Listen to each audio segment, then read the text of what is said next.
I grew up in mostly, I'd say, trapline, out in bush where I was taught to hunt and fish and survive in the land. And I had a dream of playing hockey. I had a dream in sports, and I wanted to succeed and excel in them. I was seen by some people that were scouting, and they said that, hey, this kid can play. This kid can skate.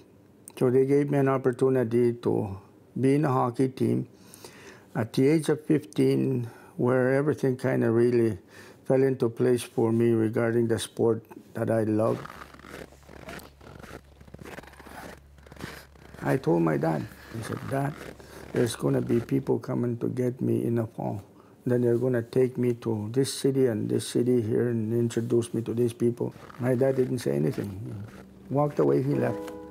When fall came, and he came and sat down with me, no, you're not going to go play hockey. You're not going to go to school anymore. He said, city is not for you.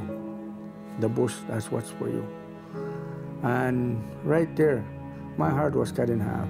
So I turned to drugs and alcohol.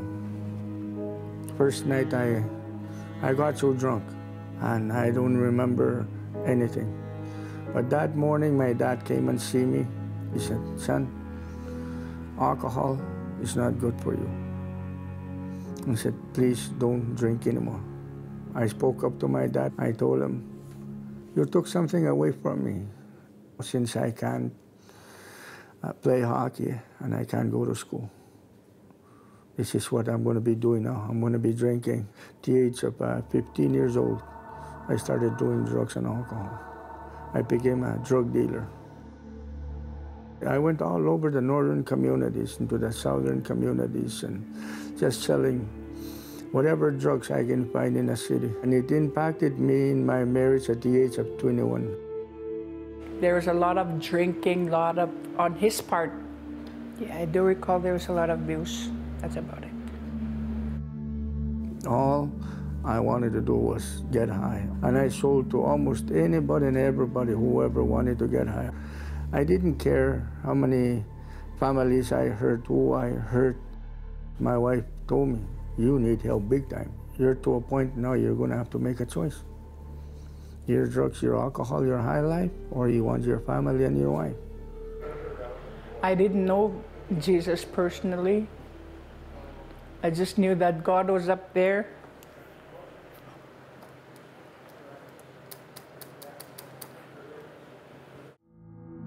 That incident with my dad, that really kind of really broke me inside.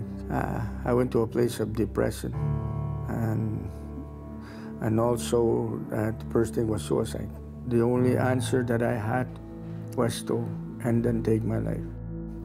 I took that gun and I ran up to the highest hill, and I sat down there. Everything is dark around you. You don't see anything around you. All the thoughts that are going through your mind, pushing me to that point. Do it now, do it quick. My dream is gone, and my marriage, my life is about to end. You can't even seem to see who you really are.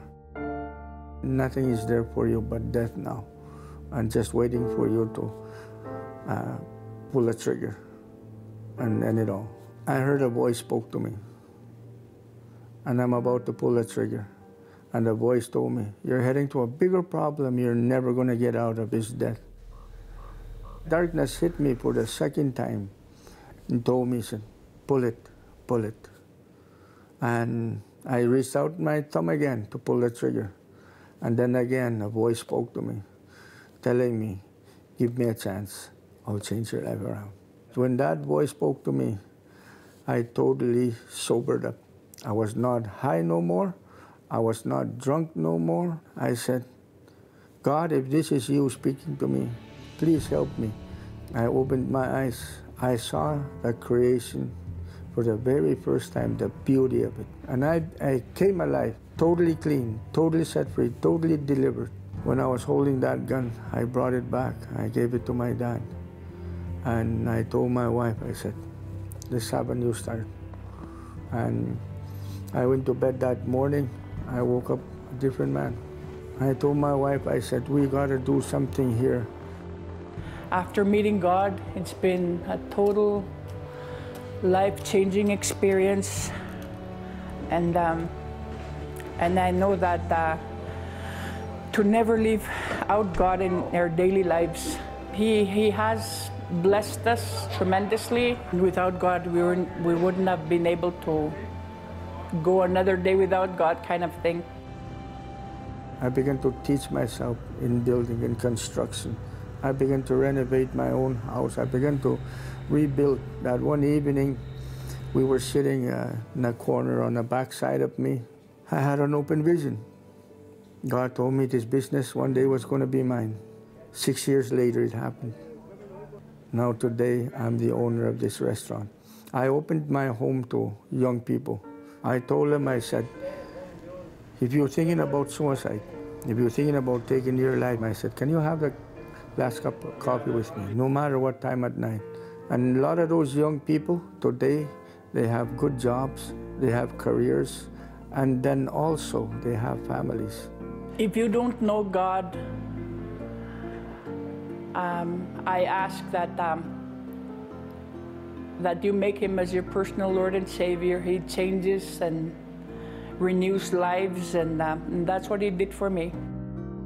When I quit drugs and alcohol, I said to myself, God, I thank you for what you've done for me. Now, every person I ever sold drugs to, every community I ever sold drugs to, I'm going over there and I'm going to preach Christ. I'm going to tell them about Jesus. I'm going to tell them about what you did for me.